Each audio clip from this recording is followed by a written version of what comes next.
Applause, I'm here again. So, welcome to the second session of my annual stand-up comedy. Last year you have seen this picture, and also seen this book, maybe? If you wish, you can pass around. Lloyd, please.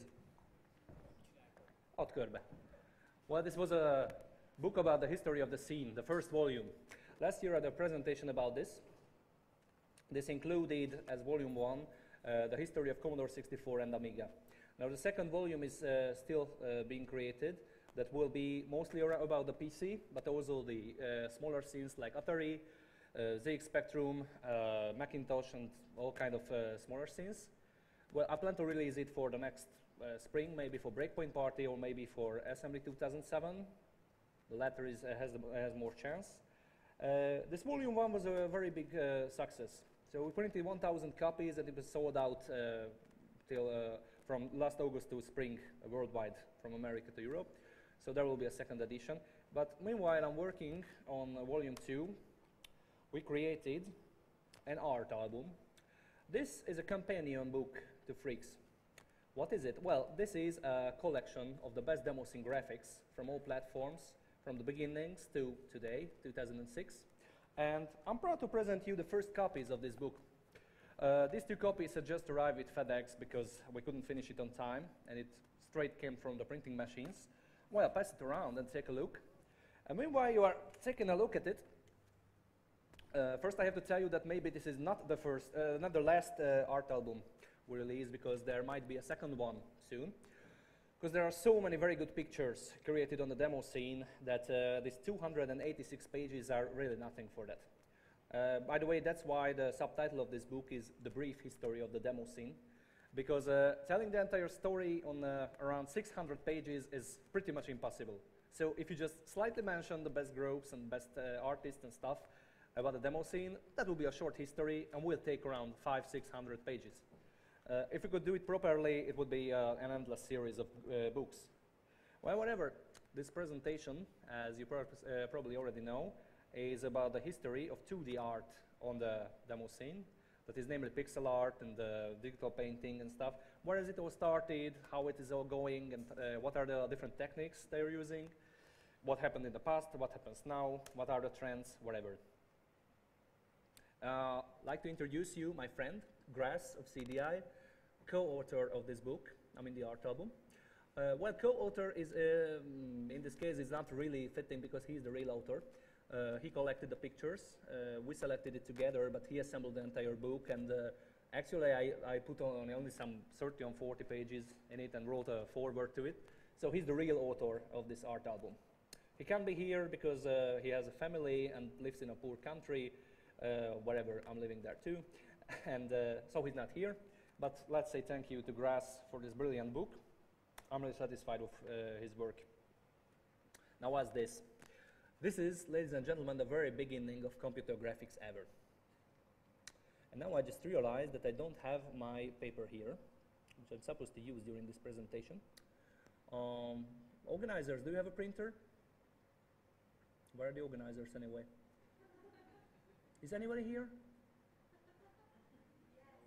No organizers. Okay, then I'll run some text editor, and you will sometimes take a look at my paper. This is my paper. Okay, don't look there. So, this is where it all started.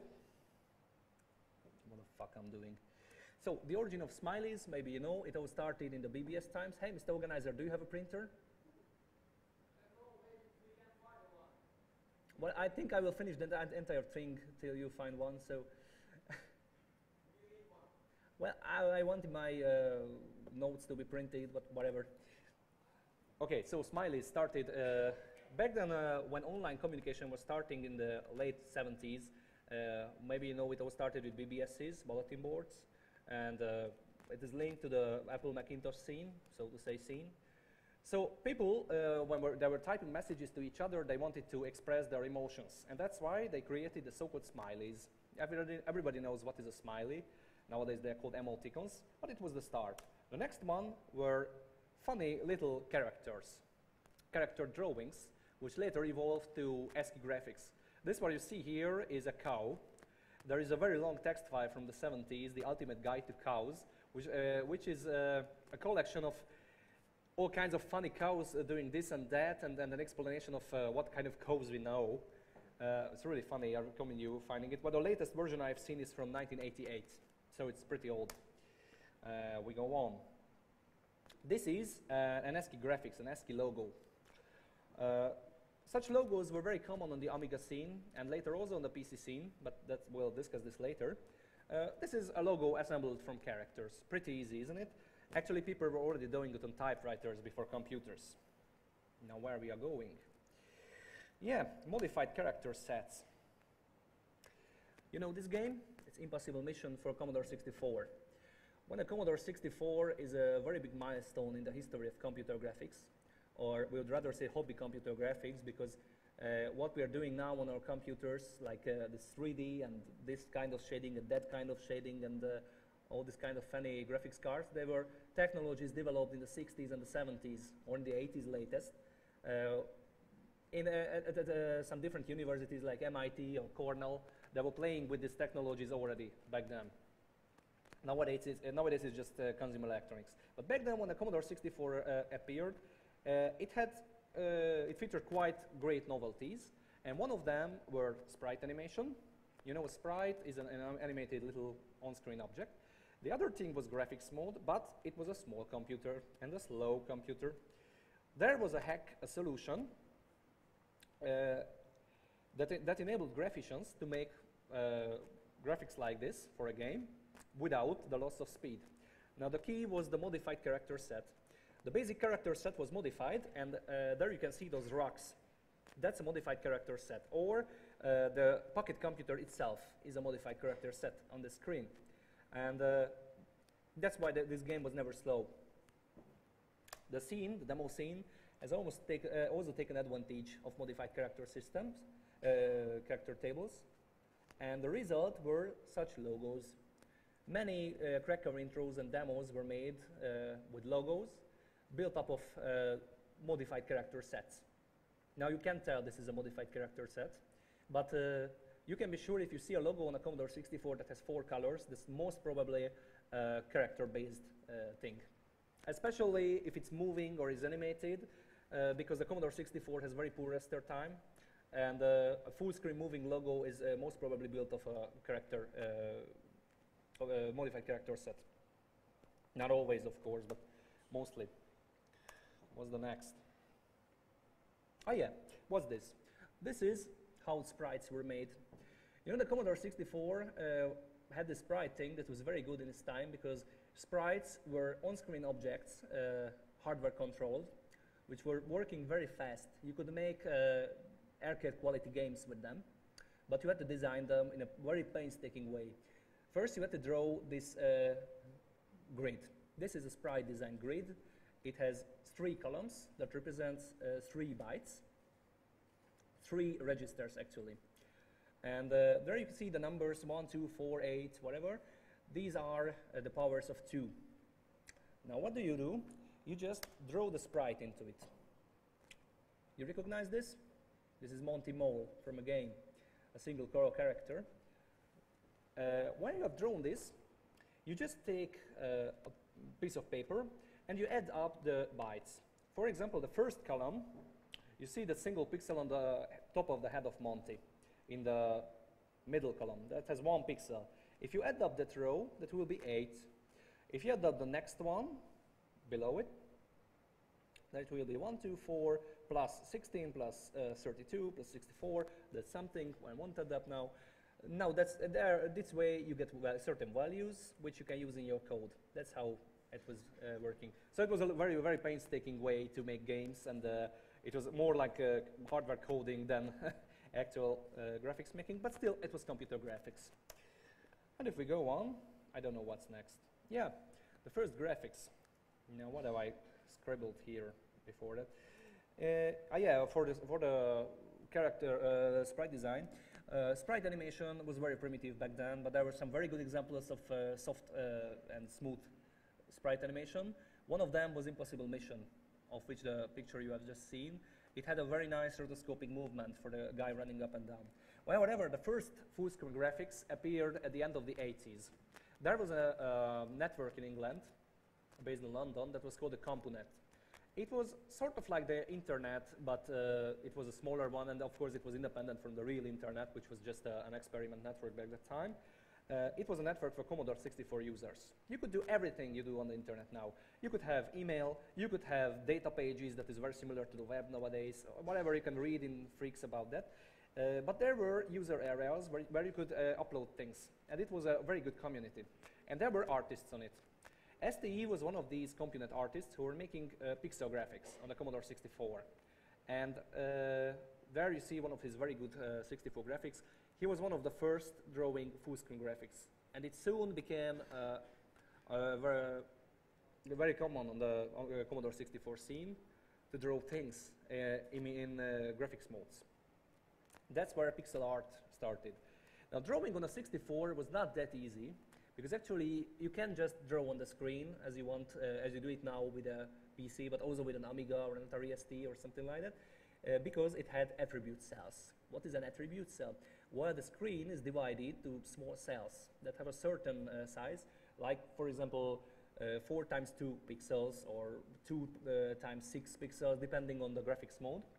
And in each of this attribute cell, you can only use 2 or 3 colors, again, depending on the mode. Now try to draw nice things with such limitations. It's very hard to draw nice things on the 64, but you can still do that. This is a very simple graphics, but soon we'll see some more difficult ones, and there you can think about if drawing on a 64 is really art. It is, I can tell you. The next one, yes, this is also the very early graphics. This is a very famous eagle. There was an American cracker group, a very, very elite cracker group in the 80s, Eaglesoft Incorporated, and they had this eagle in each of their cracker intros. They put it in the games they cracked. This is a typical early 64 graphics. It's very sharp, uses a few colors, and it more looks like a pencil drawing than a real computer graphic. So it has no anti-alias, it has no gradients in it, it has no dithering, it's just the plain graphics. But still it's very nice, and in its time it was very good. What's next? Look at my paper. Yeah, disc cover art. What you see here is a disc cover, because a part of scene art was designing artistic disc covers for the releases, demos, disc max, whatever. If you move on, there's another one, I think. Yeah, no, this is a cover for a paper magazine. Because back those times there were no internet, of course, but there were still no disc max, because the Commodore 64 was a little bit too simple in the beginnings to run disc max, and they made paper max. Later, disc magazines also appeared, but the first ones were appearing around 90 or 89 or something like that. This one is from 86 or something like that. There's a date on it somewhere, no, whatever. So this is the Illegal magazine. And this cover was designed by Hobbit of Fairlight, a very famous 2D artist on the 64 scene.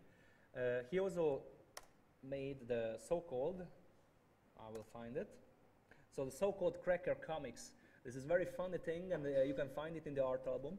The Cracker comics was not else but a series of comics where different Cracker groups like Fairlight, Ikari, Talent, whatever, were depicted as little characters, matching the mentality of the group, of course.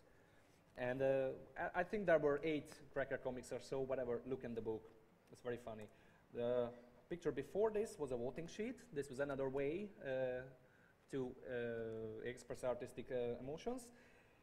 This was a voting sheet for Hungarian Disc magazine. There you could vote for the best coders, graphicians, whatever, and send it in mail. You know, there was no email. Everything was going in snail mail. It's very strange nowadays, but you know, when I started to write this entire Freaks thing, email was a novelty. Nowadays, I have to explain how the scene swapping worked, how they were sending discs, so the world is changing very fast. Actually, that's the whole point of the entire book, both Freaks and the Freaks art album, preservation of art, because many demos and pictures, and they were all lost. So there are projects, DVD projects, where they are saving demos on video DVDs, like the Mind Candy project, maybe you know. That's a very slowly running project. They are promising the second Mind Candy for 2 years already. There are different demo scene CDs, collections of module musics and stuff, but no one has ever preserved the graphics, scene graphics in the book. That's why we made the art album. So, the development of pixel graphics continued on the Amiga. The Amiga 500 and the Amiga 1002 had 32 colors, and it was a very powerful thing, because first, it had no attribute cells. Now the graphicians were able to draw freely. And by the way, I forgot to mention that there is no such word as graphician. It was a scene-made word. You know, there is such word as musician, and demo sceners are mostly Europeans and not native English speakers thought that someone making graphics should be called a graphician. And nowadays it's a valid and accepted word, whatever. So this is what you see here is a very famous drawing program which changed the entire graphics world. It's Deluxe Paint on the Amiga. There, see, down there you have 32 colors, a palette, and with this palette you can draw everything. You have line drawing functions and spray functions and all kinds of stuff you can expect from a graphics program. Looks very primitive, but it's very powerful. As you will see, I will show some graphics that were made with it. Later it had more versions. It also had a PC version, 256 color version on the Amiga 1200, whatever. So this is Deluxe Paint. This is, for example, this was drawn with it. And this is a very good example of early Amiga art. Most Amiga artists were not creating full-screen graphics yet, but screen masks. This was a disc magazine titled Raw, a very famous disc magazine. It was drawn by Fairfax. Now if you take a look at it, he's very wisely using the palette, because the screen mask, the menu, uses around 8 colors, and the rest are used only on the picture.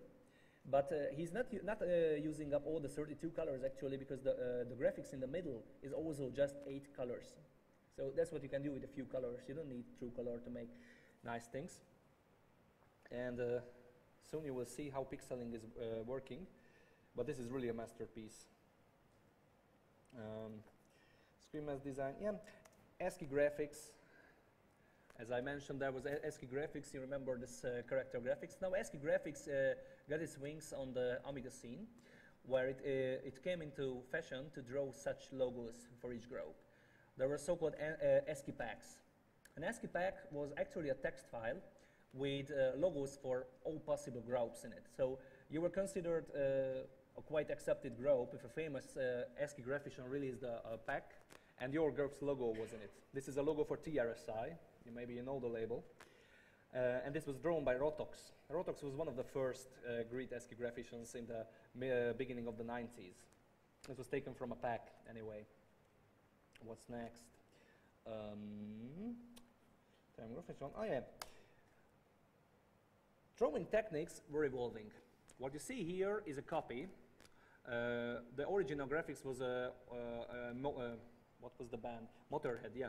It was a record cover for Motorhead, and the famous graphician Polgar has drawn it. Now it is not a scan, of course. It's a hand-pixeled copy. It was quite accepted to make such copies. But what you can well observe on it is the so-called dithering. Look at, I don't know if you see it well on the projector. No, I have to zoom into it. If I can, I will try. Nah, fuck. Yeah. Sorry, it's a bit hard to use this thing. No. Okay, PC is stronger than me. So if you take a good look at the right side of the picture, there you can see, you know, this is using 32 colors, so you can make a nice gradient for the sky. The sky is a red and black gradient. Now what is the artist doing? He's doing dithering. Dithering is just this mixing of pixels, so you can get a gradient feeling. It's very nice, isn't it? And this palette, you know, graphicians had to design their palettes very wisely because they had a limited number of colors. This picture has a very wise palette. It probably has 2 gradients.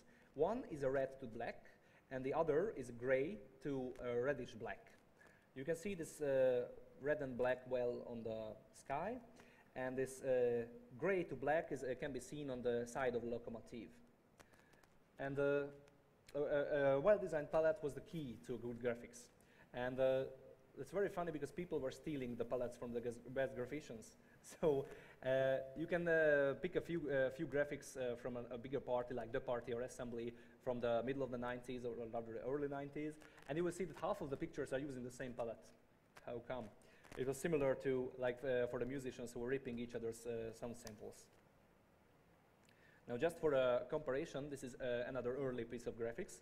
This is a mega demo loading screen from RFSI Mega Demo. It was a very famous demo in the early 80s. Actually, one of the first big mega demos on the Amiga. If you take a look at this character, which is also a copy, by the way, you can see that they are using no dithering, not a trace of anti-aliasing. Anti-aliasing is what you see, for example, on the horns of this engine to make the edges softer. You don't see it here. So these were the new technologies that were introduced with the Amiga and got widespread in the beginning of the 90s. But let's go on because we have a limited time. What was going on the 64, meanwhile, is that some similar style, like the Amiga style, got into fashion.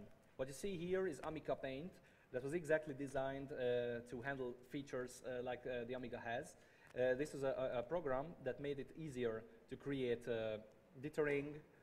What you see here is exactly dithering and stuff like that. Now, what am I supposed to tell? Okay, yes, people were mimicking each other's technologies, but the leading artists were always coming up with something new, just like coders. Like the best graphicians, I mean Joe and Polgar or Peachy.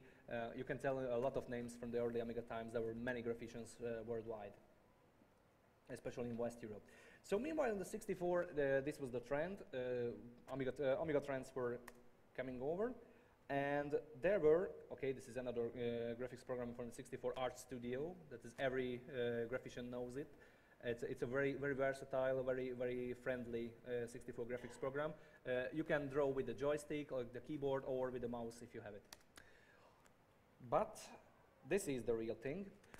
When Crossbow of Crest, a famous coder, has discovered a new graphics mode on the 64. It was called FLI, Flexible Line Interpretation.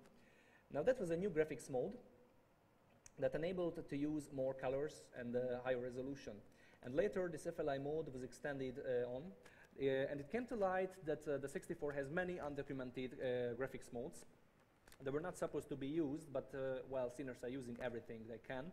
So nowadays, FLI and IFLI and all kinds of different FLI modes are very common in Commodore 64 demos and Commodore graphics. What you see here is an FLI drawing program made by Crest with a piece of graphics in it. What is FLI? You know, another great invention was interlacing. It was common on both on Amiga and 64. You had a limited number of colors, yeah, you know that already, but how can you make more colors? Well, the idea was to make two pictures. The first picture is right on the screen, and the next picture is just 1 pixel away from it, shifted to the right or the left. And these pictures are changing on the screen. They are flashing very fast. So the picture is vibrating, but because you see two pictures changing in rapid succession, your eye is deceived, and you see mixed colors. That's the whole point behind interlacing images. This interlace technology is widely used by Commodore and Amiga graphicians. Now, what's next? Why I have this picture here? Yeah, here you see another thing. This anti-gradient thing. You know, the 64 cannot do gradients. It has a fixed palette. You cannot change the colors like on Amiga. That was another very powerful thing on the Amiga and also on the PC later. But you have to use the colors you have. Now, that was a new technology that came from the Amiga. On this picture from the Assembly 95, you can see how Commodore graphicians made dithering. For example, if you see, look at the sky.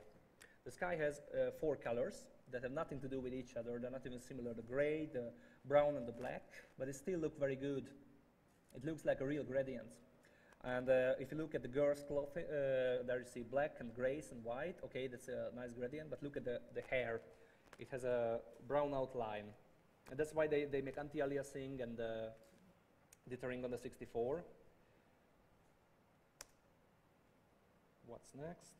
And this is a typical Amiga style picture on the 64. This is the 64 graphics.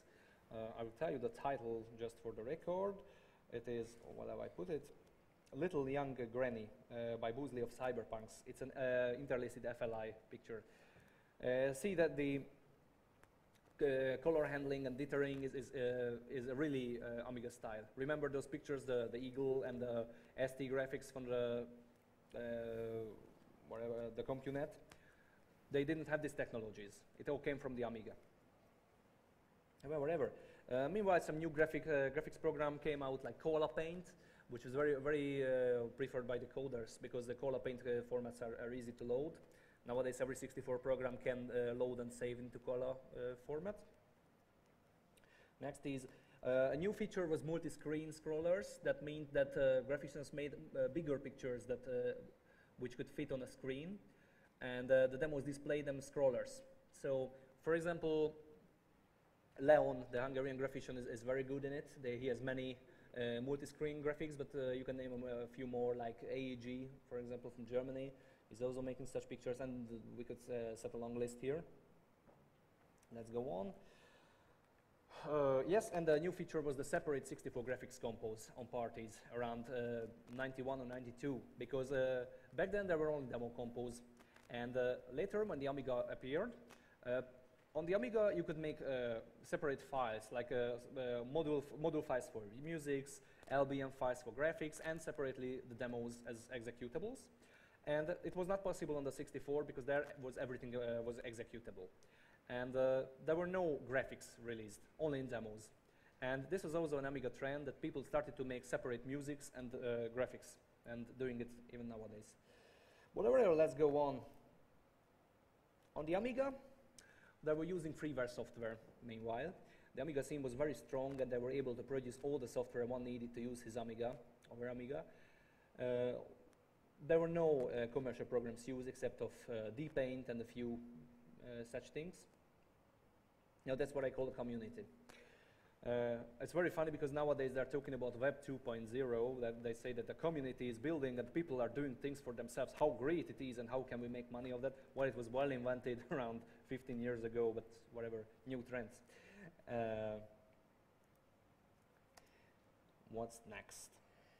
Oh yeah, copying. Copying different artists was a common phenomenon on all scenes. The most copied artists, I mean real-life artists, was H.R. Giger, the Swiss graphician. Maybe you know he was the designer of Alien series. This is not, what the hell I'm doing. So, Louis Royo, he was a fantasy artist, and of course Boris Vallejo. Everybody was copying Vallejo, especially around 94 and 95. Danny, for example, was a great Vallejo copier. Maybe you can remember him. What's next? Yeah, logo design has appeared. If I'm not lost among my pictures, but I am lost. Yeah, this was a Vallejo copy, for example. Now I know why they are here. This is a dragon. You know, common themes were dragons. Every second scene graphic was about a dragon or a naked chick. This is a picture by Danny. Actually, it's a copy again. Wide Impressions is the title, as you can see. So from 95 or something like that. This is a Vallejo copy by the image.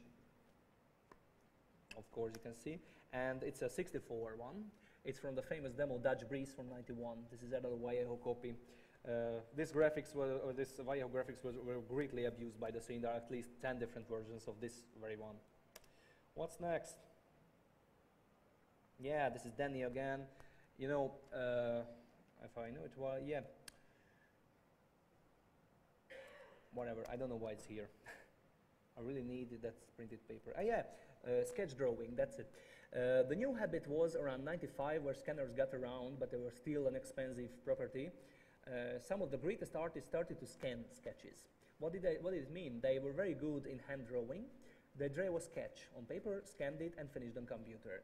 Nowadays it sounds pretty easy and straightforward, but back then it was not. There were only hand scanners, which were not really precise devices, and only the best graphicians could use it, actually. What you see here is, the title is Winter Queen by Danny. This is a typical sketch drone picture. The background is pixeled, you can see that. But if you take a good look at the figure, you can still recognize the outlines of the sketch, the black outlines. But you need to have an eye for it, of course, because you have to be very familiar with these pictures. But I can tell you it's very visible. And the other was RWO. He was a graphician of France who extensively used outlines, and this is one of his results. Actually, I think the original sketch of this picture was also shaded, not only just an outline, because it has very realistic shades. We'll never know that anyway. So what's next? Yeah, logo design.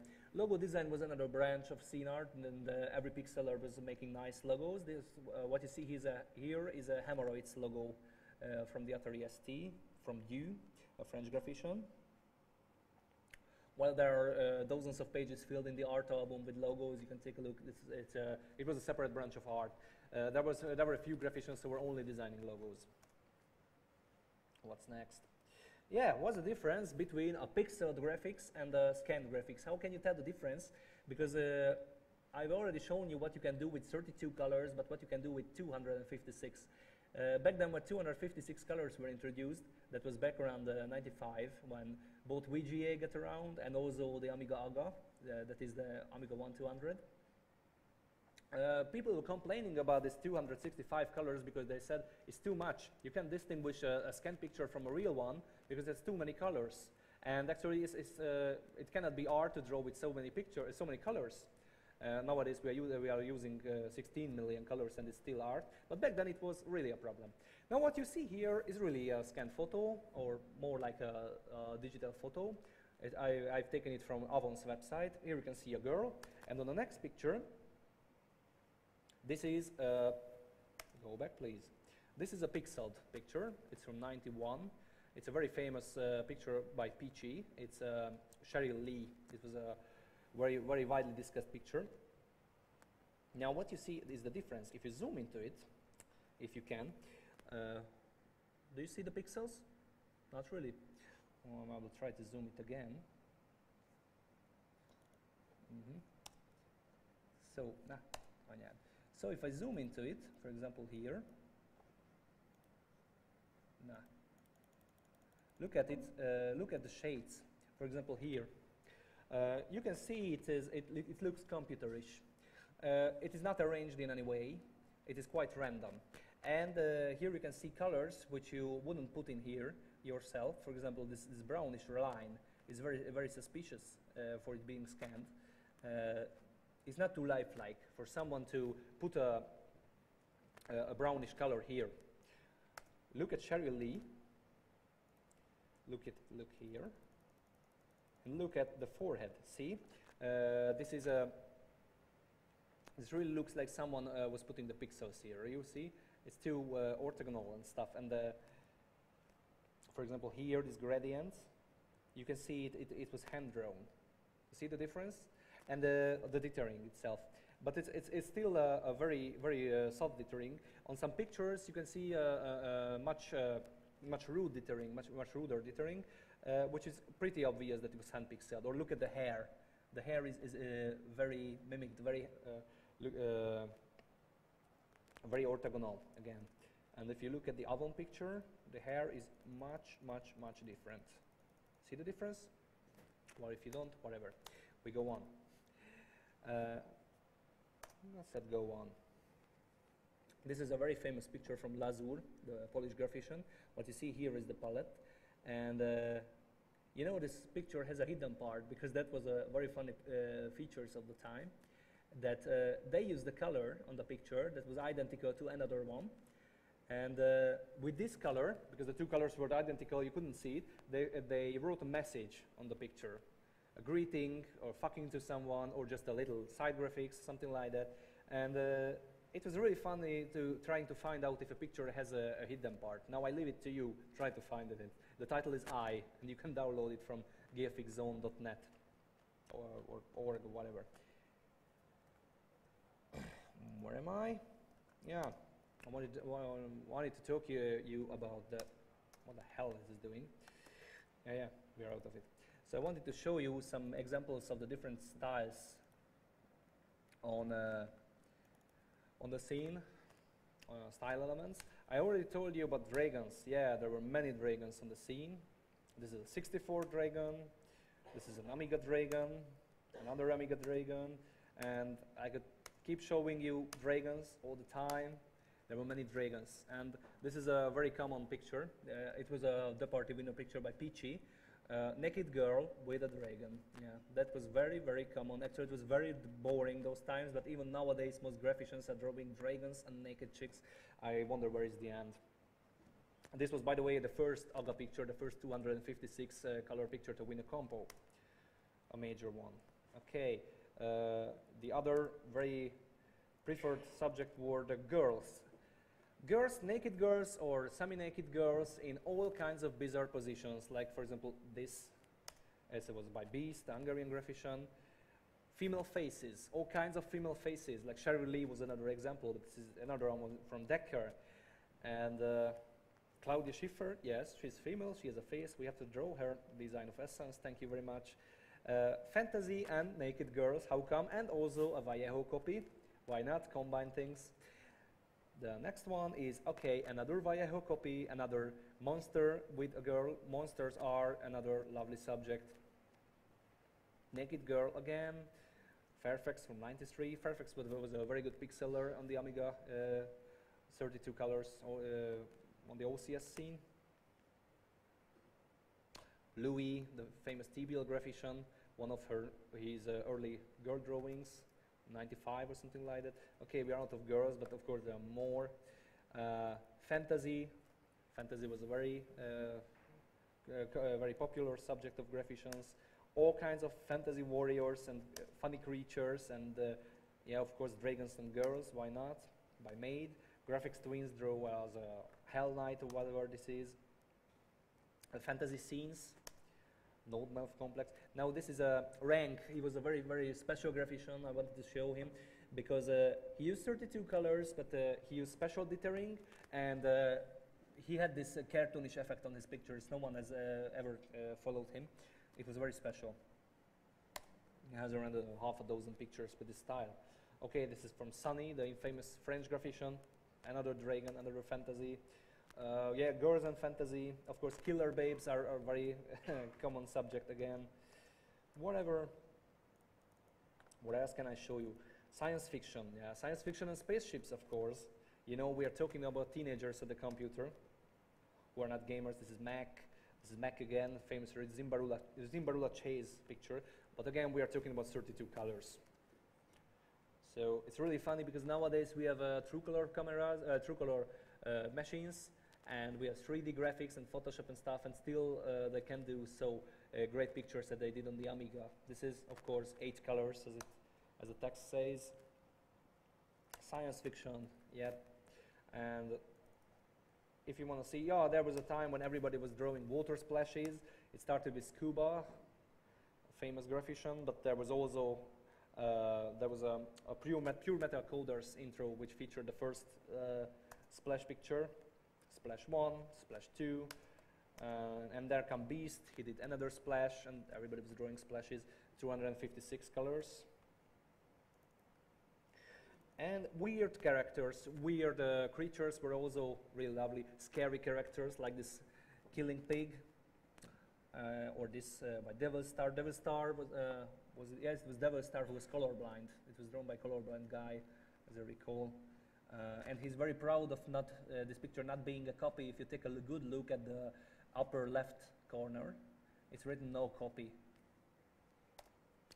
Copying was starting to become lame later. Now this infamous dog is another scary character, but this picture had 1,000 remakes on Commodore 64, Spectrum, Amiga, wherever you go.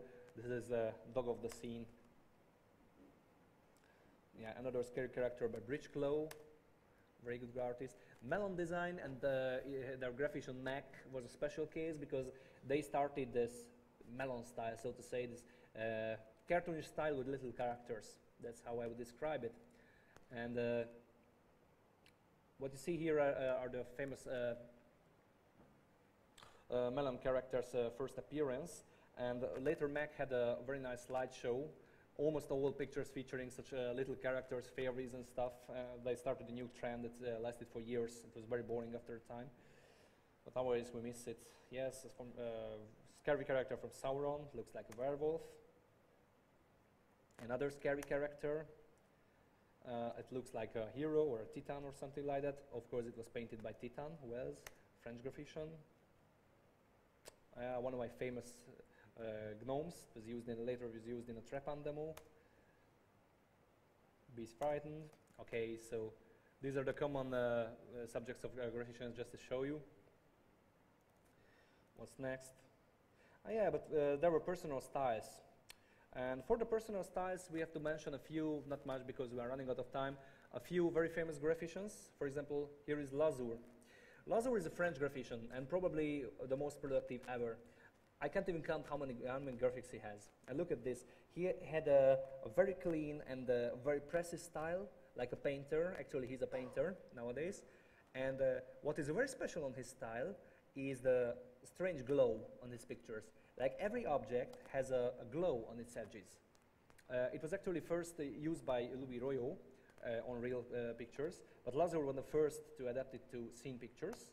And let's find the picture. Now here you can very much well see this is a caricature. You see the glow. Well, it comes from a monitor, of course. But here we go. Very light shines and glows. Now why it's important? Because this started a new trend, but only in Poland. This is the so-called Lazur style or Polish graphic style. You will see it soon. It has many followers. Now it's very well visible on this picture. Another 256 colors. Or here. So bright edges. I don't know why it's here again. Yeah, I know why it's here. So the secret of Lazur was that he adopted the techniques of the 64 graphicians on PC and Amiga. What did it exactly mean? Remember this picture? I've shown you the gradient on the edge of the picture. They are using a fixed palette, so they have to make weird gradients. And Lazur exactly did the same. He used this technology as if he were forced for that. And look at, for example, the clouds. They use white, some grayish, and then a darker gray.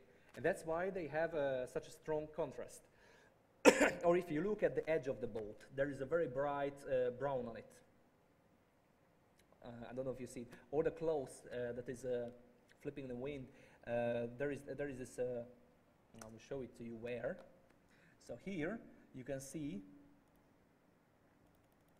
a brighter spot. Now it is as if he were forced to use a very poor palette. But that's the secret of his style. Now, it was only, this special style was almost only adapted by Polish graphicians, but almost all of them. Look at it. It is Jordan. Wake up, please. Okay, 21 megs of a picture. This is a little bit much. So it's Jordan's picture. Okay, it's a little bit shrinked. Nah, I hate computers. So whatever, you can see it's now shrinked again. Wherever. Yes, that's it. So if you take a good look at it, you see the same glow on it. Or this is another picture from him.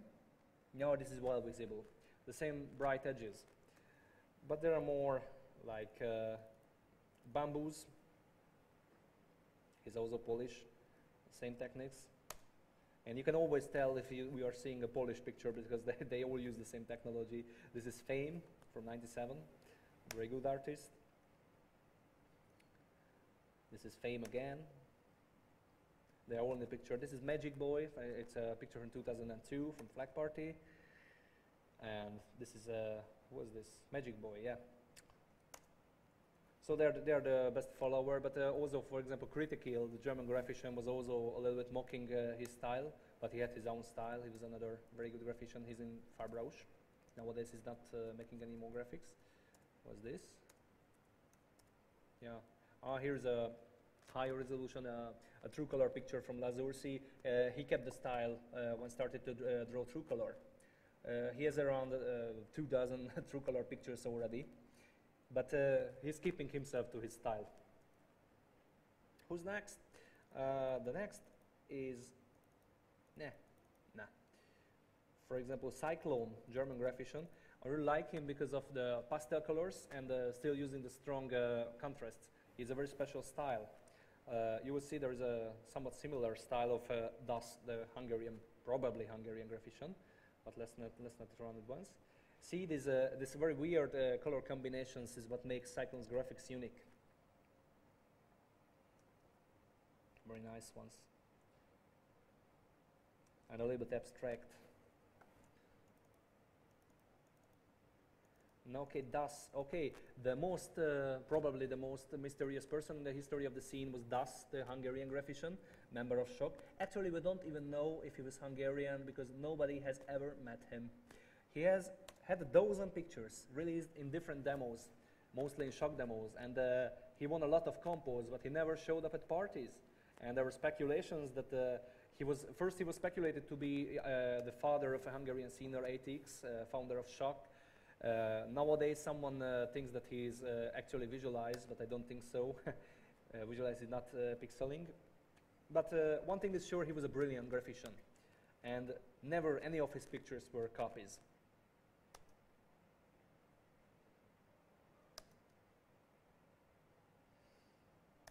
It was always that ATX, the group leader, received these pictures in email, or sometimes were sent on a BBS, and he brought it to the parties. But it was sure that he was not drawing. He was a musician.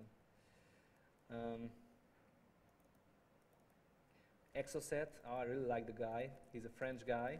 I don't know if you remember the game, or what's this, TIFF file. Do you remember the game Goblins on the Amiga and the PC? It was a very funny adventure game. Now he adapted the style completely. And look at the result. For example, this. Very unique style. He's also drawing an Atari ST. A very special and very unique style. Lazur, Mac, yeah, I already mentioned Lazur, the artist of Melon Design. Now you can see its style. Now, what you can see is this is somewhat a little bit gameish style, like old school Amiga games. Look at it. You have seen this already. The famous picture titled Amigaga. How to Skin a Cat demo screen. It is demo title screen. Yeah, naked chicks, of course, or monsters, by the way. Little kids. Oh, this was the infamous slideshow, Max slideshow from '92.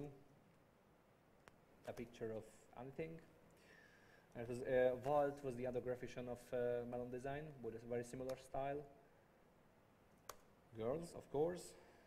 Now this way you know when you have met a real artist if you are browsing his pictures and you find one that is drawn in a completely different style. Not many graphicians can do that. And this is a very famous picture again. Max hand, it's also in the book. Girls again. Zimbarla Chase. Rendal, the Hungarian graphician.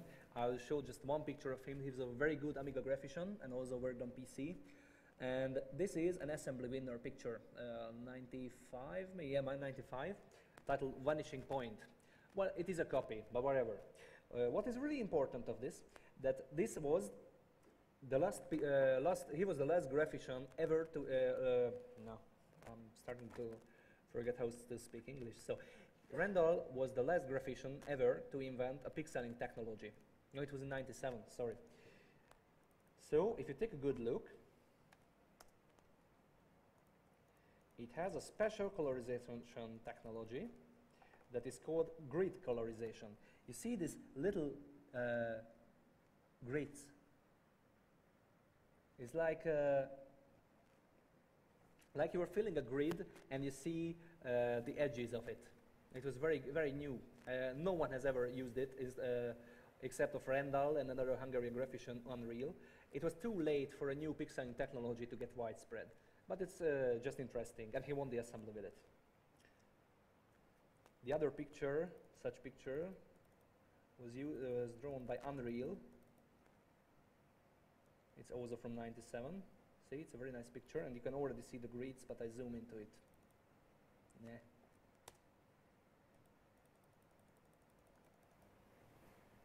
See the grids on the robot? It's the same. And this is, actually, it's a very hard method. So it's very hard to color like this, because you had to use quite different colors from what you are colorizing. So see, now it is a sort of white and blue area shaded, and this magenta thing in it is quite different from the color you are using. So it's not really for beginners. Oops, what have I done?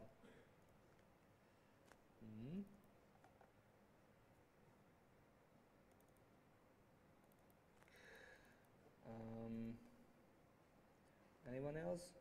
Nothing. Yeah, Visualize is special for his painting style. It's a little bit dullish and a little bit realistic. This is the 2003 picture, My City, but you probably know Visual already. Right now, I guess he's boozing outside on the cliffs, as far as I know. Yes, he's a painter. He's not really following scene trends, and he has his own trends. Some people say his style is very boring after a time, and well, he's even more productive than Lazur. But most of his pictures have the same feeling, and it's sort of boring for some people. But he's a great designer and stuff, and he's not a pixeler. He's using a new technology, but I will tell you about this later. He's painting with Photoshop. He was one of the first international recognized graphicians who were painting with Photoshop and tablet without the use of scanner and without any pixeling. But Photoshop is a very interesting thing, how Photoshop got into the scene. Because the demo scene was always famous for the pixel graphicians and nothing else. And painting was quite far from it. How the entire thing started. For example, even 3D graphics never got widespread on the scene. Of course, there are very good 3D artists and there are modelers who are making models for the demos, but 3D art is not really widespread on the scene. Actually, we had a very hard time assembling the 3D art part in the book because the scene is not really eager to learn new technologies. How this entire Photoshop craze started? Well, it was in around 95 or 96. There was a Hungarian party, because it came from Hungary. It was called Whitestock. Whitestock 95 was cancelled, but it had an invitation, which is lost actually, no one has it anymore. But it had very colorful pictures from the famous Hungarian graphician Rek of Magic 12. And everybody was looking at this picture and asking, how did he make these beautiful colors? It is not dittered. It is not 265 pictures, 56, whatever. It is true color. How did he do that? And later it came to light that there is a program called Photoshop. Back then it was 3.0 or something like that. And all suddenly the demo scene has recognized there is a program called Photoshop. How funny. And some Hungarian graphicians started to use it. The first examples came, as I told you, in 95 and 96 from Rek. Now I'll show you some pictures. These pictures are from the demo titled Flash. It came first on Flag 96 party in Hungary. These are, as you can see, Photoshop effects. Nowadays they look very primitive, but back then it was a novelty. He made a pixel graphic like this Magic 12 logo and put different kinds of Photoshop effects on it. This was a novelty. This richness of colors was very new on the scene back then. And there are some more. This fish, yes. You see there's a strong blur on it. It's a pixel graphics, but he used the Photoshop tools to make this a little bit weird. It's titled Devilfish. As I recall, it was second on the graphics comp on the same party. And soon he had a follower. He was called Carl. Carl of Asteroidea, who was the second to start using Photoshop. Yes, a very primitive way. Nowadays it wouldn't win any party. 5 minutes. Okay, I'm finishing. So Carl wouldn't win a party nowadays with his glares and stuff, but he was the first to draw this very colorful Photoshop graphics, and he was a painter anyway. Nowadays painting sketches from movies and game stuff and so. Very funny it was because it, where is the picture? I have it here. Yeah, this picture, Old Man, is, well, not too good, but still it's a copy of a real painting. And it was released at Cash Party 96. And well, it won the compo, but everybody was outraged because everybody said that this cannot be pixel, it must be a scanned photo. And in fact, if you zoom into it, no. So if you zoom into it, you can see that it must be scanned because you don't see the typical traces of a pixel artist putting the pixels next to each other. Remember, I've shown you on Cheryl Lee.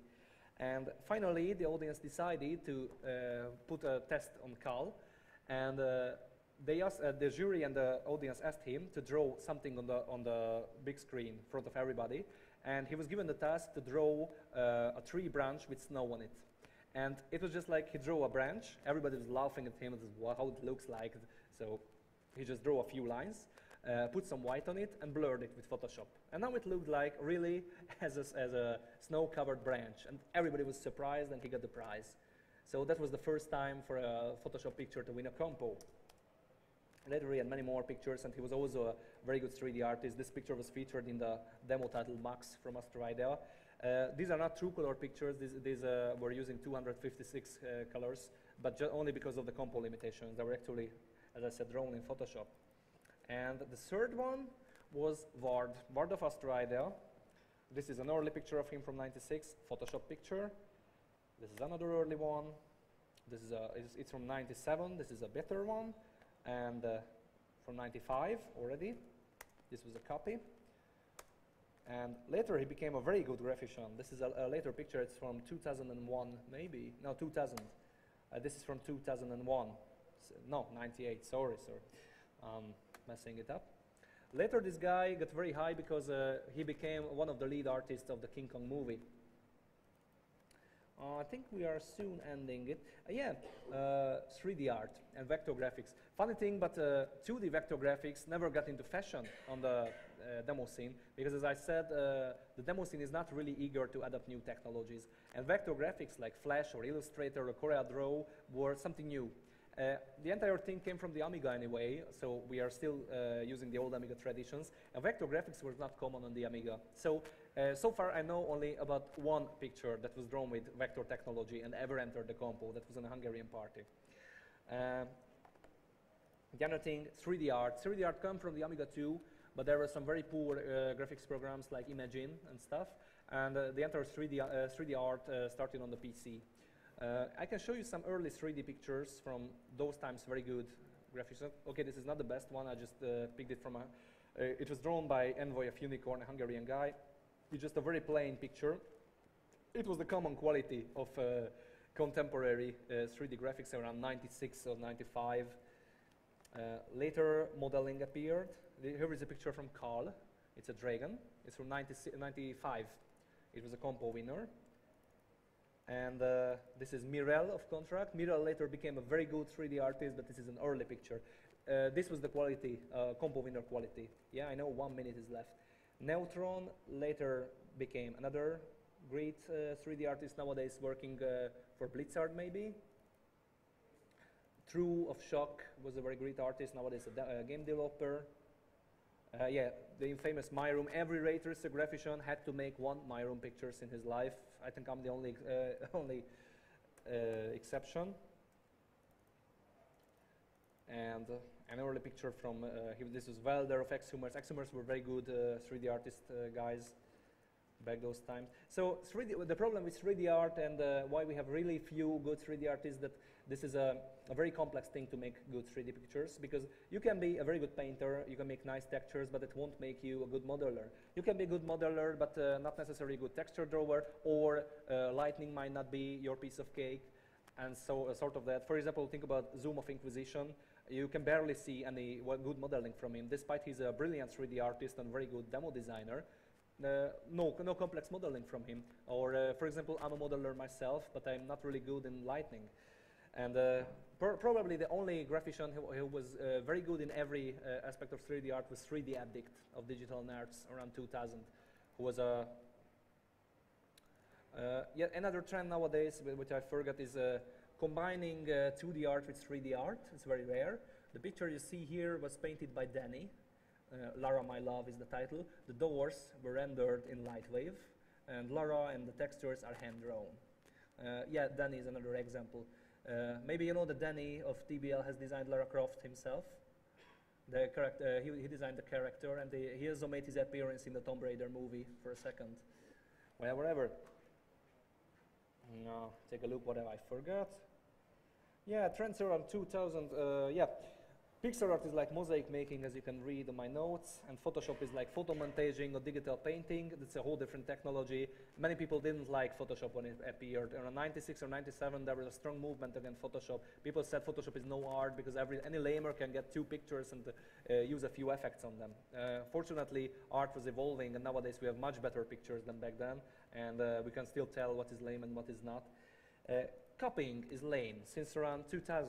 Yes, really, because we have so good tools like tablets and scanners and photo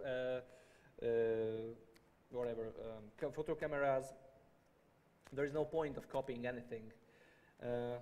Post-processing is a new trend also.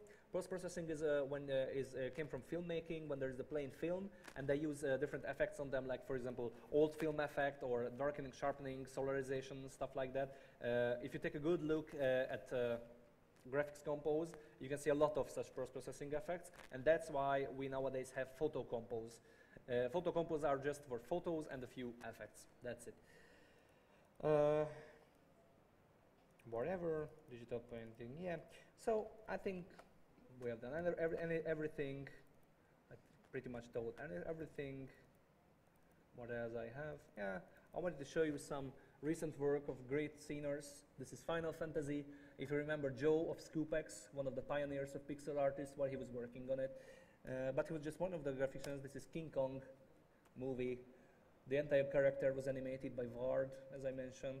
And here I could show a lot of famous games and films. Sceners, pixel artists are everywhere. So it's practically is the demo scene that is making Earth going around, or at least the game industry, the film industry, and all kind of computer graphics industry. Well, that's pretty much everything. So that's what you can read about in Freaks, and that's what we have in the Freaks art album. All the pictures of these great artists, some pioneers, some artists. They're all special. Well, do you have any questions about this? We have around -2 minutes for questions. Whatever. I'm taking the time of some guy. No questions? Everybody's sleeping? Well, whatever. So, then thank you for your time. This was the stand-up comedy. I'm glad to be here.